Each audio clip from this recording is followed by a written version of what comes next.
Bueno, buenas tardes y buenas noches a todas y a todos los que nos acompañan desde Ecuador y desde Argentina y otros lugares. Les damos la bienvenida al inicio de nuestro ciclo de charlas en octubre por las abejas.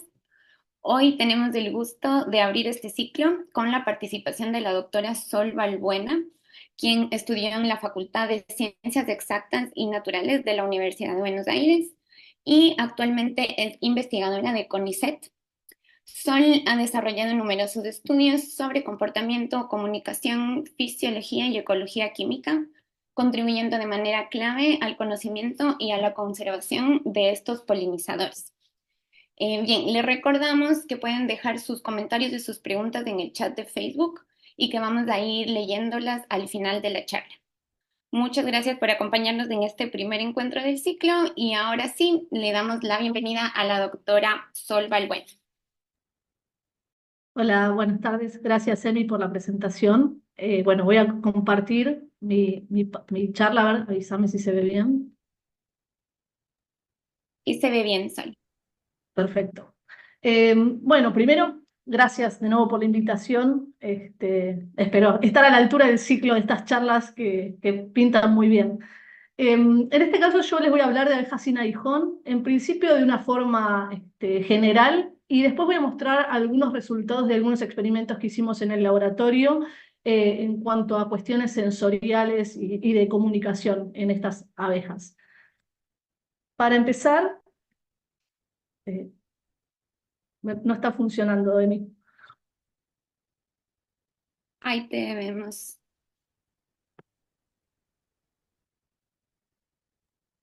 Compártele otra vez.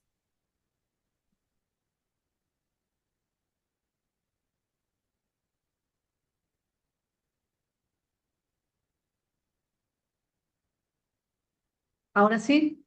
Sí, ahí pasó. Perfecto. Entonces, bueno, para empezar, creo que la mayoría de los que estamos hoy conectados acá estamos reunidos porque nos gustan las abejas y sabemos que existen algunas más que Apis mellifera, pero siempre está bueno recordar que existen 20.000 especies de abejas, aunque la primera que se nos venga a la mente es Apis, cuando alguien nombra una abeja. De esas 20.000 especies de abejas, la mayoría son abejas solitarias. Quiere decir que no viven en estas sociedades que conocemos con miles o cientos de individuos, sino que son abejas que viven en bajos números, quizás 5 o 10, que hacen nidos en la tierra, en el suelo, en troncos. Pero bueno, acá lo que nos convoca hoy son abejas sociales, y cuando hablamos de abejas sociales, como decía recién, las primeras que se nos ocurre es Apis, pero también existen los abejorros y están las abejas sin aguijón, que dentro del grupo de las abejas sin aguijón son el mayor número de especies de abejas sociales que hay. Cuando hablamos de individuos sociales o de eusocialidad y pensamos en ejemplos de insectos que tengan este tipo de comportamiento, pensamos en termitas, en hormigas, en avispas y en abejas. Lo importante acá es definir a qué se refiere este término de eusocialidad. Y lo que implica es que hay un cuidado cooperativo de la cría dentro del nido, hay una superposición de generaciones dentro de la colonia y existe una división de tareas. En principio, entre una casta que es reproductiva, serían las reinas y los zánganos en el caso de las abejas, y una casta no reproductiva, que son las obreras. Esto en Apis lo conocemos bien y es lo que va a pasar en las abejas sin aguijón también. En cuanto a abejas sin aguijón, eh, es importante estudiarlas y que vayamos internalizándonos en el mundo de estas abejas, porque ya les dije, hay cientos de especies, más de 600 descriptas. Eh, Son especies que tienen mucha importancia como polinizadores de sistemas nativos de entornos naturales y de cuestiones que están relacionadas con la agricultura. O sea, tiene importancia tanto digamos, en el mundo natural como importancia económica. Son importantes polinizadores de determinados cultivos dependiendo de la especie, y además tienen un vínculo muy cercano con la gente desde hace cientos de años, porque al ser especies que no son en general agresivas o nocivas, es fácil manipularlas, y entonces la gente de las distintas poblaciones aprendió a convivir con ellas, utilizando la miel, los propóleos, también como, no solo como alimentos, sino también como cuestiones medicinales. Entonces, eso también las hace que sean especies importantes de entender y de conservar, ¿no? Las abejas sin aguijón, lo que muestro en este mapa, están distribuidas en los que serían los trópicos, las regiones tropicales y subtropicales, es decir, no las vamos a encontrar ni en el hemisferio norte ni muy al sur. En el mapa, los lugares donde vamos a encontrar estas especies son las que están marcadas en azul, y lo que les puse acá al costado son mapas filogenéticos de especies del Nuevo y del Viejo Mundo, como para tener una idea de la diversidad de abejas sin aguijón que existen. Acá se ven algunos de los géneros.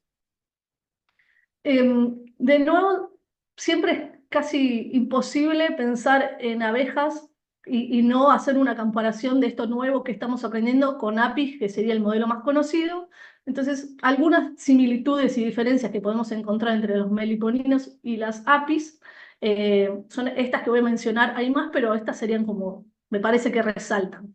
Similitudes es que tanto apis como las meliponidas tienen colonias perennes, quiere decir que viven durante muchos años. Hay una diferenciación de castas, existen las reinas, existen las obreras.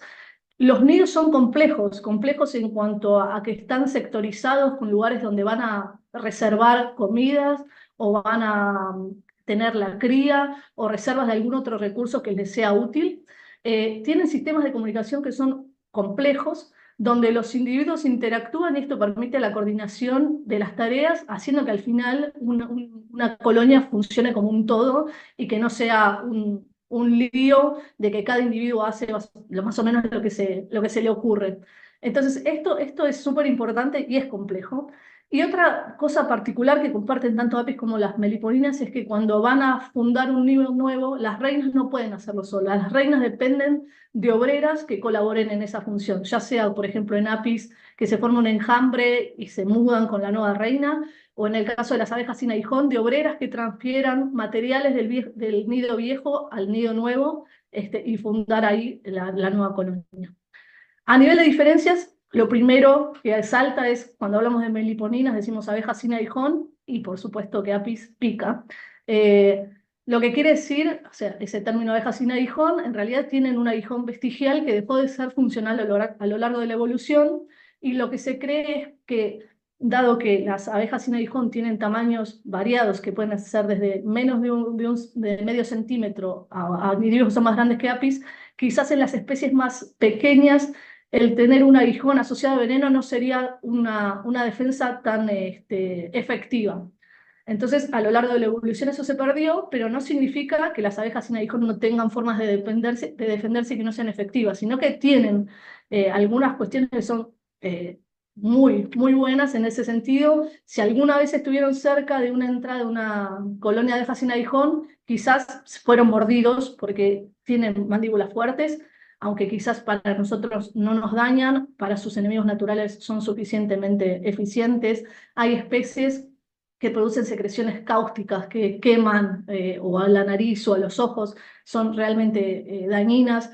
Hay especies que producen olores desagradables, con lo cual producen repelencia y es una forma también de defenderse. Y también fundamental el uso de resinas. En las abejas sin aguijón el uso de resinas va a ser fundamental tanto para la defensa como para la construcción de los nidos. Y además, otra diferencia es que las abejas sin aguijón tienen una arquitectura particular de nidos que es bastante diferente de la que se encuentra en apis.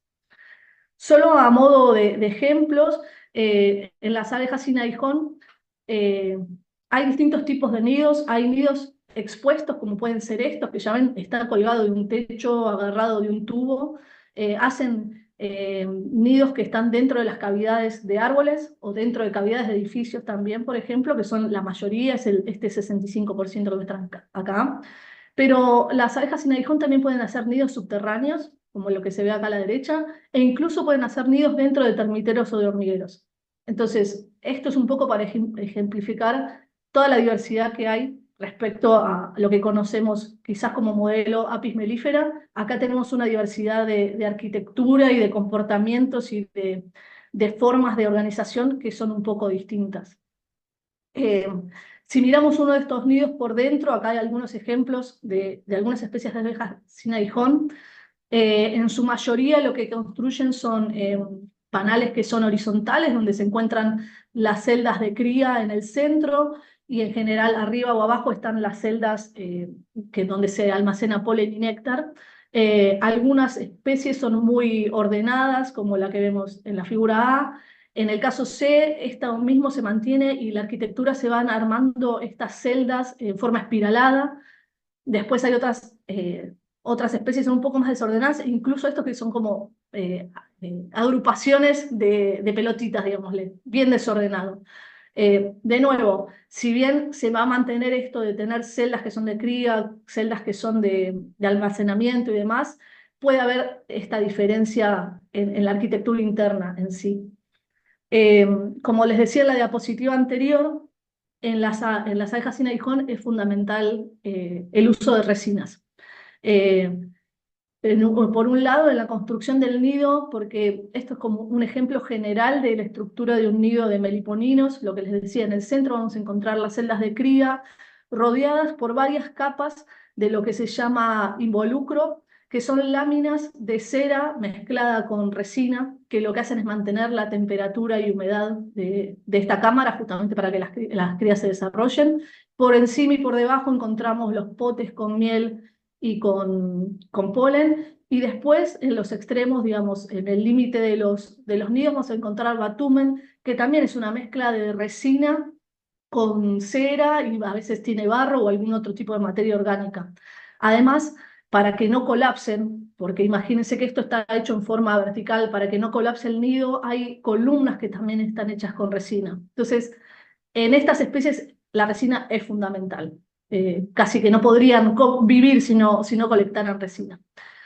Y por otro lado, es fundamental a la hora de la defensa. En este video que les muestro acá, a la derecha, a ver si se puede ver, lo que estamos viendo es el tubo de entrada de un nido de Tetragonisca angustula, y lo que van a ver alrededor son hormigas que están pegadas, algunas todavía vivas y otras están ya muertas, pegadas a pelotitas de resina que depositaron las propias abejas. Esto demuestra que la resina es una metodología bastante efectiva a la hora de defenderse. Esta es una forma. La resina también pueden hacer depósitos dentro del nido, que cuando entra un enemigo hay como unas cámaras trampas en algunas especies, y cuando entran quedan ahí también adheridos a la resina. Entonces, el mensaje de esta parte sería la importancia de resina, que tenemos, dependiendo de la especie, arquitecturas distintas de nido y también lugares distintos donde estos individuos pueden anidar.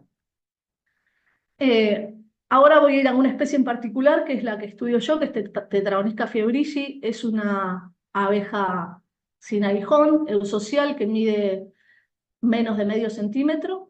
Tiene una distribución que va desde el suroeste de Brasil, está en Paraguay y llega acá hasta Buenos Aires. Tiene importancia como polinizador, de nuevo, de ambientes naturales y de agrícolas. Y en el caso particular de Argentina, hace pocos años, la miel producida por esta especie fue incorporada al Código Alimentario Argentino, lo cual le da a esta especie también como una relevancia más, o que nos sirve para decir, bueno, estamos estudiando las abejas porque son importantes, no solo como polinizadores, sino que, mira, también producen esto y que es bueno para la sociedad en sí.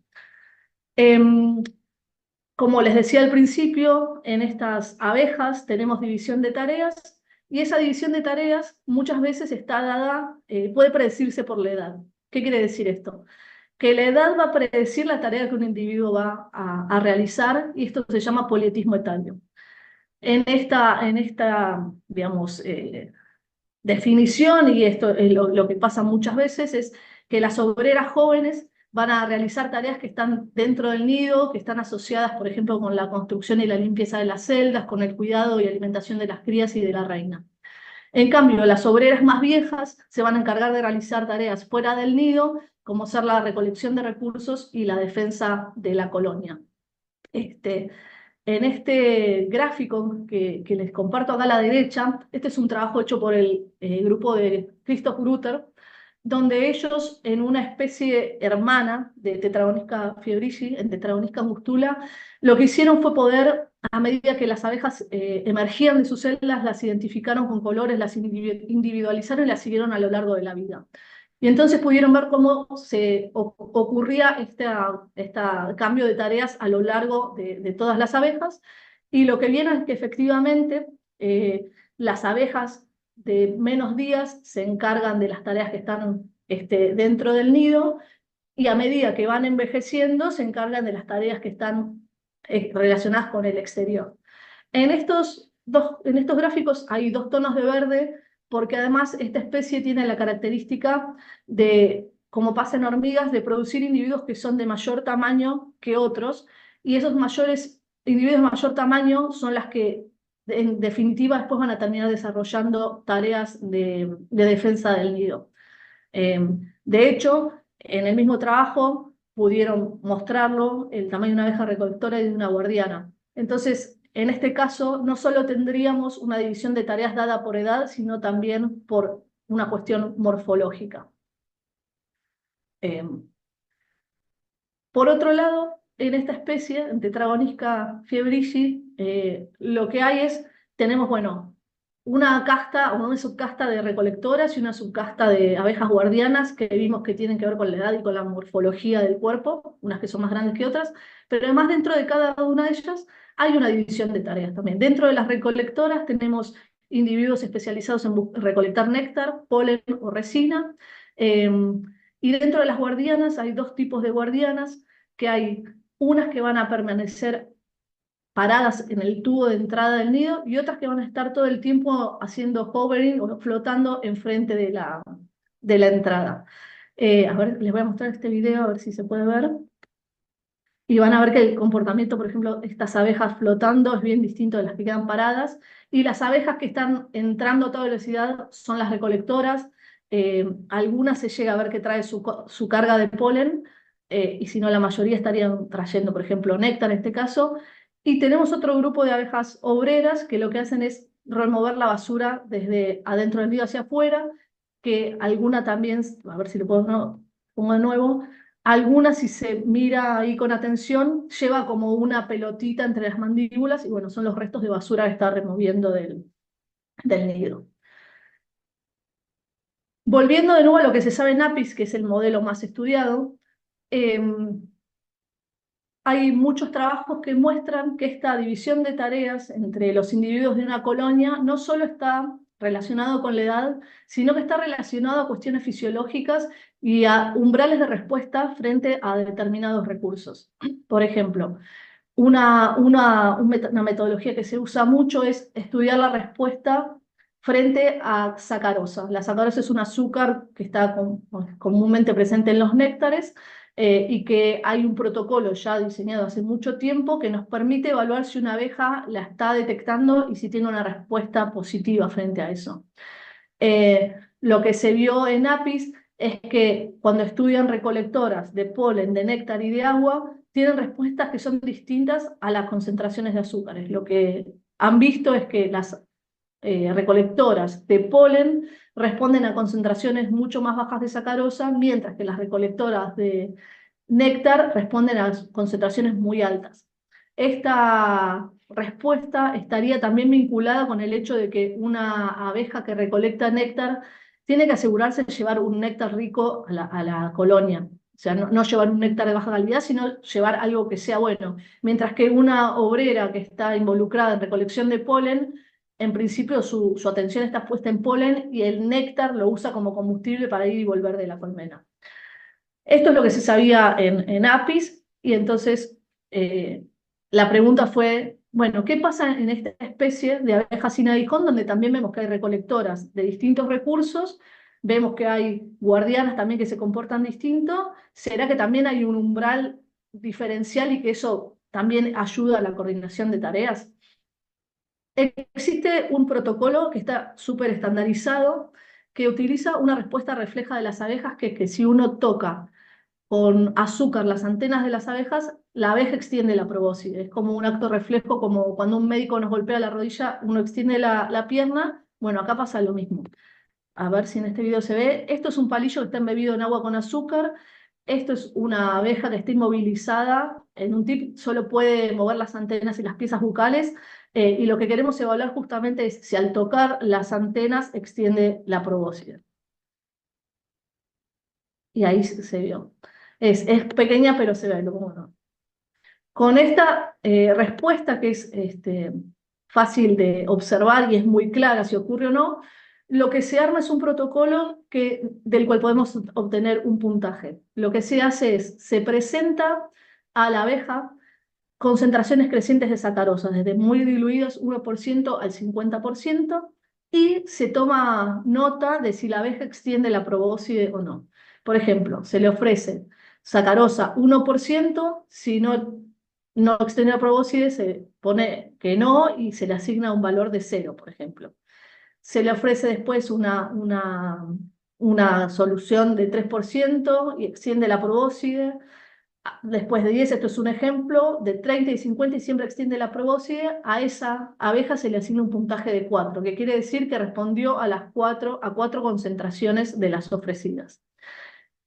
En cambio, si una abeja, por ejemplo, se le ofrecen todas las concentraciones y responde solo a la más concentrada, se le otorga un puntaje de 1.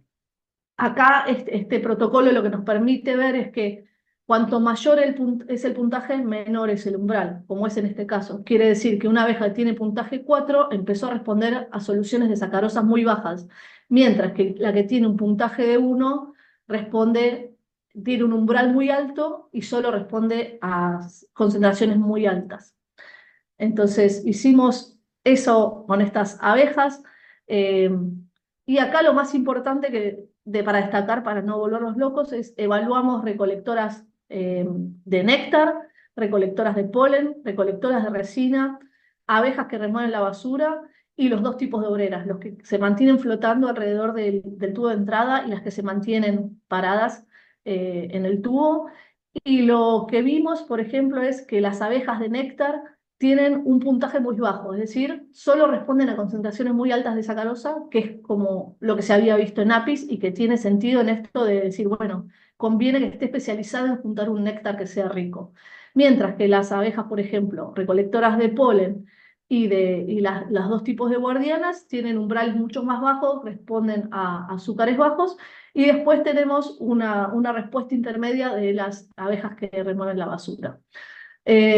Con esto, bueno, sería un indicio de que también los niveles de respuesta o los umbrales de respuesta también están modulando esta división de tareas entre abejas recolectoras y guardianas, y no es solo una cuestión de la edad, de que son más jóvenes o más viejas. Y va en la misma línea de lo que se había visto con Apis. Por otro lado, les contaba que para evaluar estas respuestas se tocan las antenas y eso gatilla una respuesta de extensión de probóscide. Y básicamente en las abejas y en los insectos, el mundo entra a través de las abejas, además que puede entrar por las patas y demás, pero entra a través de las abejas, de las antenas, perdón. Las antenas, estos son microscopías electrónicas de barrido, un detalle de antenas de tetragonisca, y lo que vemos, estas especies de pelitos y de platos y de edificios, son estructuras que se llaman sensilias y que algunas están encargadas de detectar estímulos que son olfativos o gustativos o mecánicos, y entonces ahí es cuando también puede ser que encontremos la respuesta diferencial si, por ejemplo, entre una guardiana y una obrera encontráramos diferencias en sensilias, podría eso estar explicando por qué son más sensibles o no a un estímulo o al otro. Pero como les digo, no solo son estímulos gustativos, sino, por ejemplo, que también pueden detectar volátiles florales, los olores de las flores. Es la forma también de acercarse después a una fuente de alimento y que es imprescindible. O, por ejemplo, en las abejas y en las hormigas sociales existen los compuestos de la cutícula, funcionan como huellas digitales de los individuos, y entonces los individuos pueden reconocerse si son de la misma colonia, si son enemigos, si son de distintas especies. Y toda esa información entra a través de las antenas. Entonces es importante como hacer una pregunta grande y después ir a lo más chico para ver si las respuestas que encontramos también se están procesando a niveles microscópicos o también a niveles de procesos más fisiológicos e internos. Con esto que les contaba, también no les muestro resultados, pero hicimos ensayos donde medimos las respuestas de las antenas a distintos compuestos volátiles, eh, por ejemplo, que son un compuesto que se llama citral, que es muy común en las flores, también es un compuesto que funciona como un olor de alarma cuando Tetragonisca es atacada por otra abeja sin aguijón. Y lo que evaluamos fue justamente la respuesta de las antenas en recolectoras y en guardianas, y lo que vimos es que la respuesta de las guardianas era exagerada, como que ese olor les estaba indicando esto es peligro y con concentraciones mucho más bajas ya se gatillaba una respuesta. Entonces, como resumen de esto y como para llevarnos algo para pensar, es que en estas abejas, en esta especie de abejas sin aguijón, la división de tareas en principio tiene un correlato con el politismo temporal, que es esto de que según la edad puede predecir la tarea que van a realizar. Hay rasgos morfológicos y comportamentales, los que les mostraba que las recolectoras son más chiquitas que las guardianas y que además dentro de, por ejemplo, las guardianas tenemos dos comportamientos bien distintos. Los umbrales de respuestas a olores, que es lo que les acabo de contar, o azúcares, también son distintos entre individuos que están encargados de recolección o de defensa e incluso entre individuos que están recolectando distintos recursos. Y también hemos visto que hay diferencias en estos compuestos que les decía que son de la cutícula, que si bien individuos de la misma colonia tienen un perfil que es similar y los hace saber que son de la misma colonia, ese perfil de hidrocarburos es distinto, por ejemplo, entre abejas que son recolectoras y abejas que son guardianas. Entonces, lo que tradicionalmente se pensaba que la división de tareas era solo relacionado con la edad, a medida que vamos avanzando nos vamos dando cuenta que es una suma de muchas cosas y cada vez tenemos más preguntas. Pero bueno, en principio lo que sí podemos decir es que la división de tareas está dado por esto, por cuestiones fisiológicas y también de la edad, porque no lo podemos descartar eso. Siguiendo un poco con el paralelismo de lo que se sabe de apis y abejas sin aguijón, las abejas sin aguijón, igual que las apis, son recolectores del lugar central. Eso lo que quiere decir es que individuos salen del nido, recolectan el recurso y vuelven al nido, que es donde se almacena ese recurso. El recurso puede ser polen, néctar, resinas y demás. La colonia, al estar formada por cientos o miles de individuos, para coordinar que las cosas funcionen y, por ejemplo, si una recolectora encontró un recurso rico, seguir explotándolo, tiene que haber alguna forma de comunicarse dentro de la colmena, entre los individuos que digan, bueno, no pierdas tiempo yendo a esa fuente porque para el otro lado tenemos una fuente que es rica, sea en néctar, en polen o resinas o lo que fuera. Esta comunicación está también muy bien estudiada en APIS y digamos, hay unos cuantos comportamientos, pero los dos que sobresalen a la hora de que las abejas se transmitan información respecto a las fuentes de alimentos son la trofalaxia, que es la transferencia de alimento boca a boca, donde una abeja que llega del exterior con el buche lleno de néctar, por ejemplo, abre las mandíbulas, expone una gota de ese néctar y la abeja que está dentro de la colmena lo recibe. En esta interacción, como la abeja que viene del exterior también trae, por ejemplo, olores propios de la flor y demás, ocurre una asociación entre el olor y el recurso, la calidad del recurso, que también genera una memoria en la colonia para decir, bueno, a partir de ahora yo sé que este olor es buena recompensa. Esta es una de las interacciones que ocurren con mucha frecuencia y en Apis existe la danza de contoneo. La danza, quizás escucharon hablar, es una danza que es en forma de 8 y lo que brinda es información acerca de la distancia a la que se encuentra la fuente de alimento, eh, el ángulo respecto al sol, digamos, y también da información de cuán buena es esa fuente de acuerdo a cuán vigorosa sea esta danza. A ver si se ve este video, por ejemplo.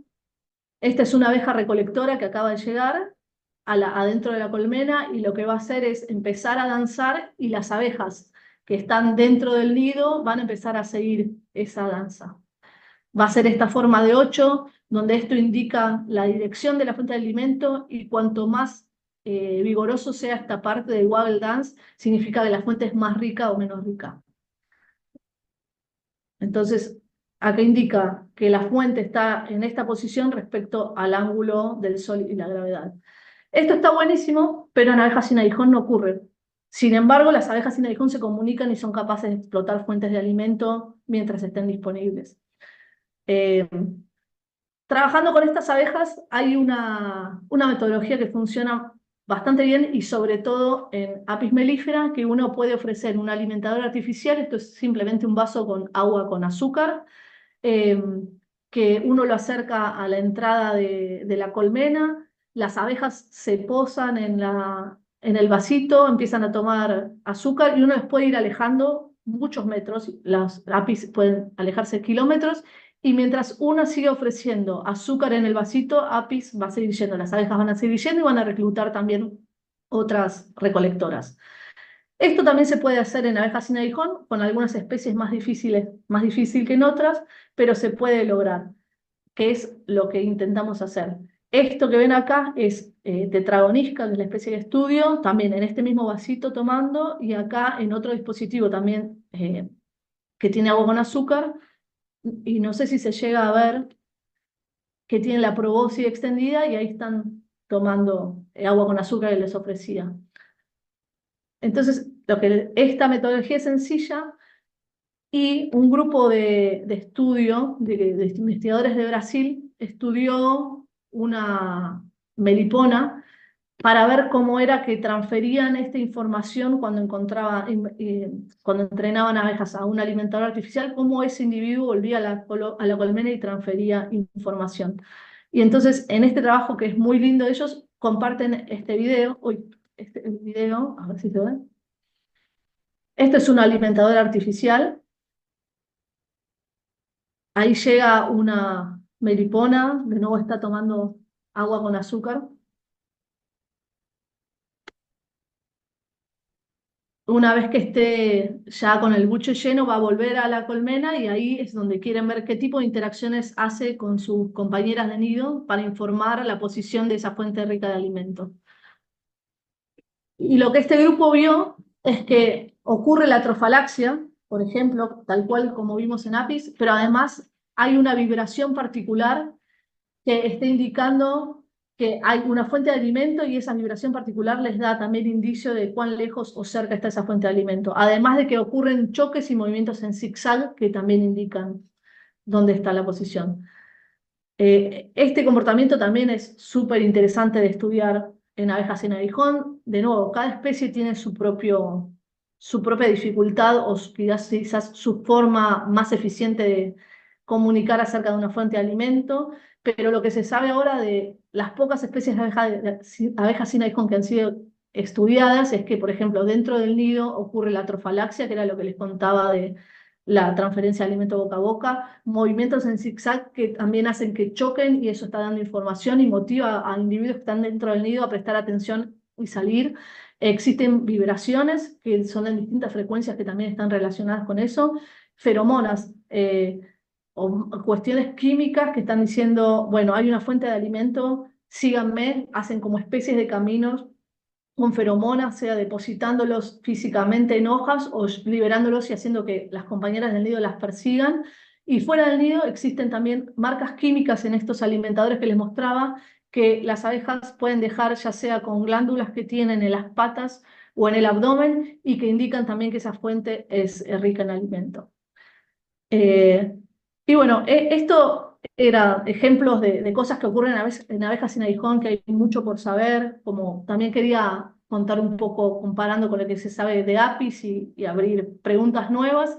Y en este mundo de abejas sin aguijón, eh, nada, hay algunos libros que me parece que están buenos también y que a quien le interesen son recomendables. Eh, Toda esta serie de esta editorial es muy buena, se aprende mucho, son libros escritos en general por autores de todo el mundo, entonces el conocimiento es global, no es que están dedicadas a una sola especie, y que vale la pena porque están abordados desde el comportamiento, la fisiología, la taxonomía, y vale mucho la pena. Están en inglés, ese es el problema, no, creo que no están traducidos al español, pero tenemos otros libros que sí también están bastante buenos y escritos en español. Este es en particular de Abejas sin aguijón de Misiones, que es una provincia del norte de Argentina, está escrito por dos investigadores argentinos, Fernando Zamudio y Leopoldo Álvarez, Es un libro que es chiquito, pero es muy lindo y muy didáctico y se aprende un montón. Y este libro, que es de meliponicultura y también bombicultura, está escrito por investigadores de Argentina y de Uruguay. Y también está bueno, como nos da un pantallazo general de las abejas sin aguijón, y esto si uno quisiera también tener su meliponario y demás, qué cosas tener en cuenta. Así que esos libros los recomiendo para las mentes curiosas. Eh, y bueno, acá finalizo agradeciéndoles a todos por estar ahí. Les agradezco a Emi que movilizó todo este ciclo de charlas. Así que muchas gracias. Y por ejemplo, por supuesto, al colectivo En Defensa y a todas las chicas de Ecuador también que organizaron este ciclo. Gracias.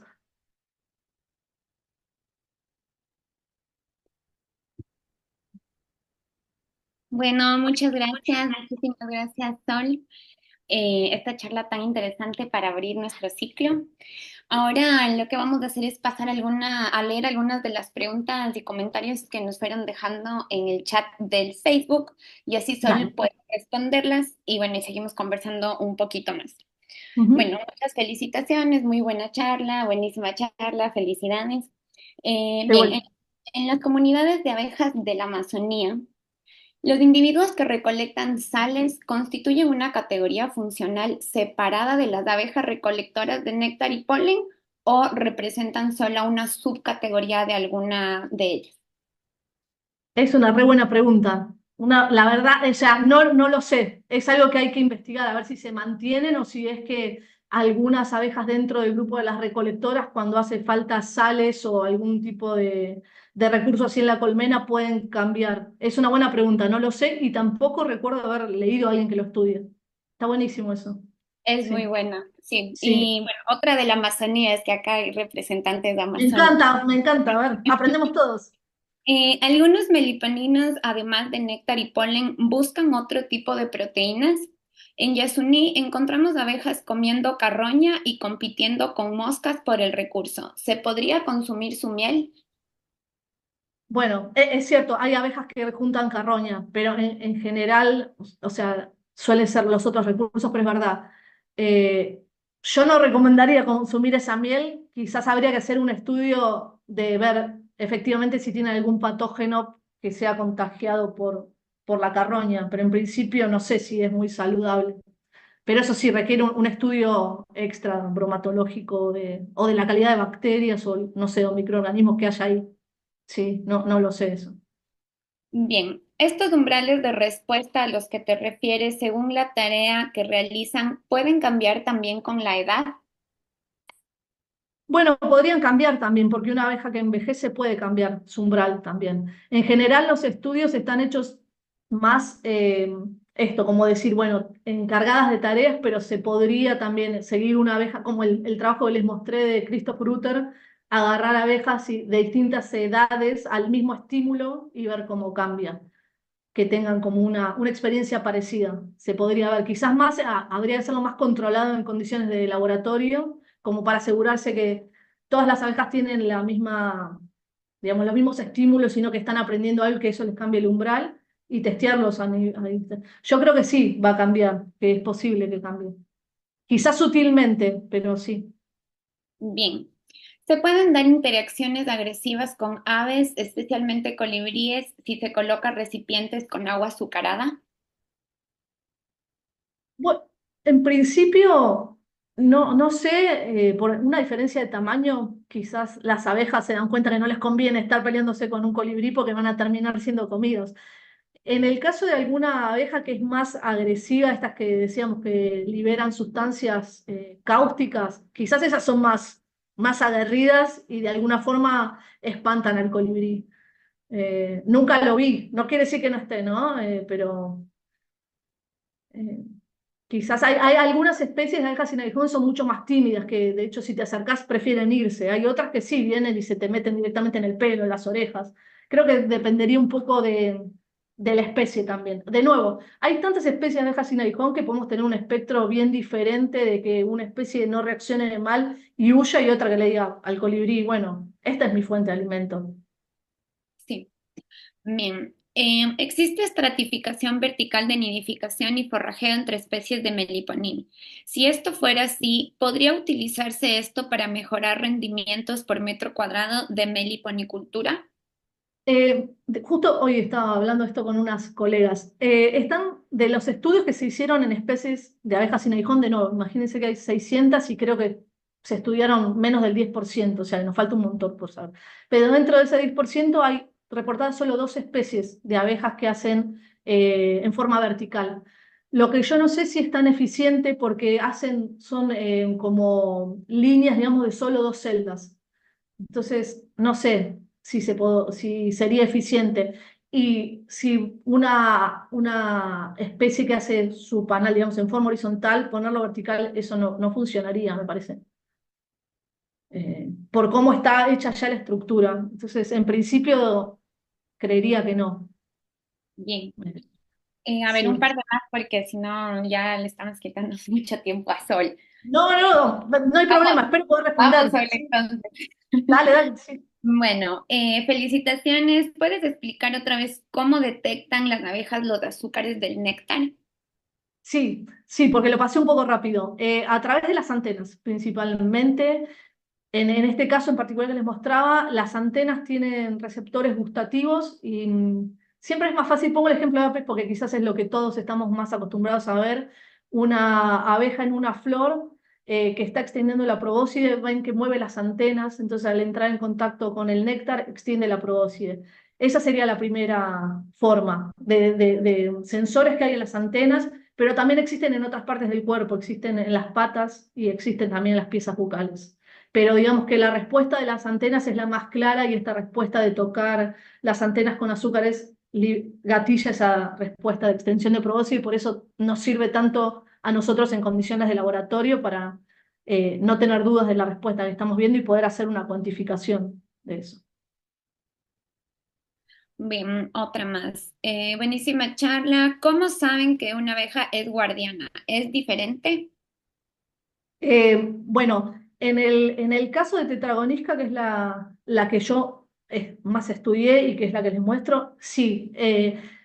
Quizás en tamaño a simple vista no se ve porque son muy chiquitas, miden medio centímetro. Entonces, volando y moviéndose, no te das cuenta. Pero lo que sí es indiscutible es que las abejas guardianas de Tetragonisca tienen este comportamiento que les decía, que hay un tipo de guardianes que van a quedar paradas siempre en el tubo y otras que van a estar volando alrededor. Las que son recolectoras o están encargadas, ya sea de rexina, agua o lo que fuera, entran y salen todo el tiempo a toda velocidad, o las que sacan la basura. Las otras se mantienen ahí, de hecho, si uno se acerca, son las que se vienen enseguida a una encima de una para atacar. Sí, pero en principio que haya una diferencia morfológica como pasa en las hormigas o en las termitas, no es algo que sea típico de las abejas. Digamos que este género Tetragonisca es un caso particular y que la hace también súper interesante, justamente por eso. Bien. ¿De dónde recolectan las abejas las resinas? De los árboles en general. Con las mandíbulas, muchas lo que hacen es hacen una especie de daño en la corteza y eso permite liberación de resinas, pero también hay flores que producen resinas. Algunas flores en particular, por ejemplo, clusia. Que producen. Entonces van y recolectan de ahí, pero en general suelen ser de árboles, pero existen las flores que las producen. Bueno, y la última, ¿se sabe si pueden comunicar fuentes malas de alimento? En general, cuando hay una fuente mala, no es que se comunica como tal, pero lo que ocurre es que si, por ejemplo, una fuente es buena, la van a marcar mucho con marcas químicas. En cambio, y como van a ir más abejas, cada abeja que llegue la va a marcar y digamos que va a quedar bastante marcada. Una fuente que no sea buena va a ser menos visitada y la marca se va a diluir o no la van a marcar como tal. Entonces, no es que va a ser como mala, sino que una fuente rica va a estar muy marcada o va a tener muchas visitas. Sí. Bueno, de nuevo, podría existir que hubiera en alguna especie una marca que dijera, bueno, esta fuente no me sirve, pero en principio no sé si sería tan útil decir esta no me sirve, que decir esta es buenísima. Claro. Bueno, buenísimo. Queremos agradecerte otra vez, Sol, por tu tiempo, por compartirnos tu trabajo y también gracias a todos y a todos los que nos acompañaron hoy. Nos alegra mucho compartir este espacio con ustedes. Les queremos recordar que este ciclo de charlas de octubre continúa todos los martes de este mes y fue organizado a través de una colaboración que tenemos entre el colectivo de defensa de los polinizadores, el grupo de fisiología y fisiología del comportamiento y sociobiología de abejas del IBEA, de la Universidad de Buenos Aires, CONICET, el Museo Cucas de Invertebrados de la Pontificia Universidad Católica del Ecuador y el Instituto Nacional de Biodiversidad del Ecuador. El próximo encuentro vamos a hablar con la doctora Flor Palotini sobre las respuestas de alarma de un abejorro nativo de Argentina, así que les invitamos que se conecten el próximo martes también. Bueno, muchas gracias, Sol, y gracias a todos otra vez. Nos vemos el próximo martes.